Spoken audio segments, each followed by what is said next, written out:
Hello again, everyone.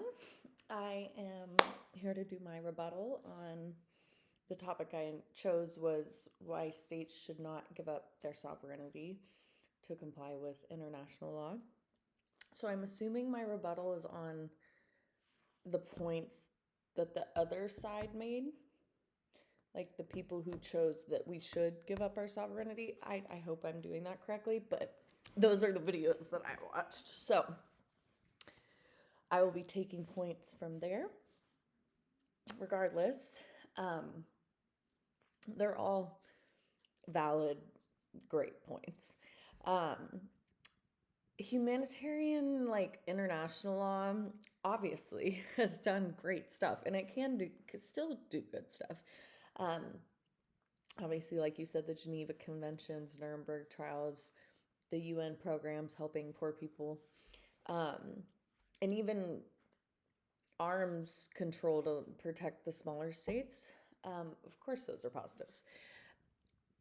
I'm not saying none of that matters. I'm just saying these examples don't like always work in practice. And I think sometimes they can kind of make things worse if sovereignty isn't respected. So, like, for example, let's just take the Nuremberg trials. They were historic, and yeah, they were they looked good on on paper on the outside, but I feel like they were kind of applied selectively after the fact, and not everyone agreed. So that kind of intervention, I feel like, is what creates resentment and makes countries less willing to cooperate, kind of like Iraq, Afghanistan. Well, it's like, well, you're going to invade us anyway. So it's like, what are you doing that's going to make us really even care at this point? Um, so yeah, I just think sovereignty lets countries, engage on their own terms. And like I said in my argument, treaties like the Abraham Accords, they work because everyone voluntarily agreed, not just because one nation forced its will on another. So I feel like, so sorry, excuse me, voluntary cooperation actually produces results. Um, you obviously brought up the arms control and interventions to protect smaller states, or you guys. Um, but I feel like that's like a little bit of hit or miss sometimes in history. Like with Iraq and Libya, you might even be able to throw Venezuela in there, but it's like UN or like international efforts, they didn't prevent instability or suffering. Um, I just feel like smaller states often get stuck between bigger powers. And so outside pressure just really can make things worse.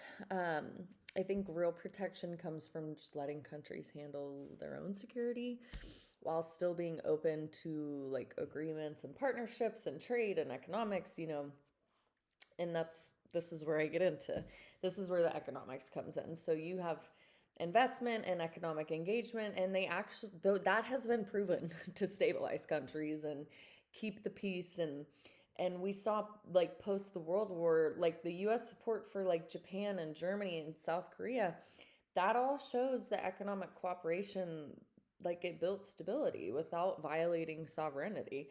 And then you compare it to military interventions like Iraq that we invaded, and that didn't work. Forcing compliance doesn't work, no matter what our presidents have shaped it as. Um, so I just feel like when countries prosper economically, they're just more likely to cooperate voluntarily, and everyone wants to achieve the same unified goal and be security, because once economies are booming, everyone wants security. Everyone wants security. The only reason people don't want security right now or don't care for it is because their economies, they're third world, they're basically third world countries. And so it's like, if everyone was a first world, booming, thriving economy country, everyone would want more security. That's what you get when you get on a different level. You get more security. Um, but another problem I feel like with like forced or enforced humanitarian law, we've already seen this again. It's like Afghanistan and Iraq. We override local governments. We're already creating resentment, instability, cultural tension. None of them think the same, and we're just over there trying to like enforce our will on them. And I don't think that's ever going to work. You know, Japan retained their sovereignty after World War II, and it still controlled its domestic policies, and it still engaged internationally. And I think that allows reforms to stick more, and like stability can last at that point because it's not blocking cooperation, it's making it more effective. Um, so, all in all, we just get to treaties, you know, voluntary agreements, economic partnerships. I'm not trying to further create a divide, but I just don't think that you can fit everyone into the same box. I don't think it's ever going to work, and I think that's why it hasn't ever worked in the past.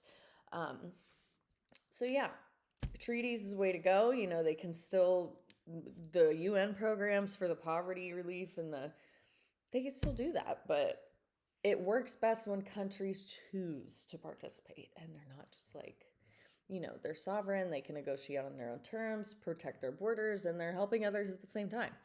I just feel like we've never encouraged blind enforcement or blind cooperation in this country. We only recommend it to other countries. Like, do as I say, not do as I do. It doesn't really sit right with me. But of course, in short, yes, humanitarian law has great intentions, but I feel like enforcement will always undermine sovereignty.